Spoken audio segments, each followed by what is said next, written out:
আসসালামু আলাইকুম, আশা করি সবাই ভালো আছেন। এখানে আমি কাঁঠালের বিচি নিয়েছি। কাঁঠালের বিচির তরকারি খেতে আসলে খুবই মজা লাগে।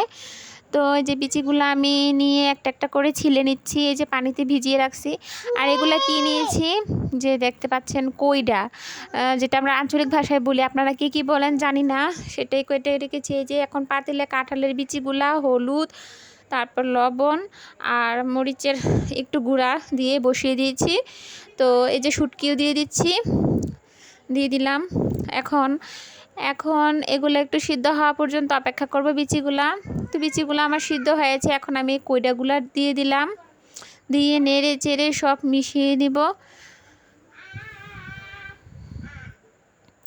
ঢেকে দিলাম, সিদ্ধ হওয়ার জন্য। সিদ্ধ হয়ে গেছে। কাঁচামরিচ আর ধনিয়া পাতা কুচি দিয়ে এখন একটু নেড়ে চেড়ে উঠিয়ে নিব। এই তো আমার কাঁঠালের বিচি দিয়ে কইটা দিয়ে শুটকি তরকারি হয়ে গেছে। লবণ একটু কম ছিল, দেখা হয়েছিল, তাই লবণটাও দিয়ে দিলাম। বাস, খুবই মজাদার এক প্লেট ভাত এভাবেই খাওয়া যায়। তরকারিটা দিয়ে শুটকির তরকারি, কাঁঠালের বিচি কইটা দিয়ে খুবই মজার। আমার কিন্তু খুবই ভালো লাগে। আল্লাহ হাফেজ।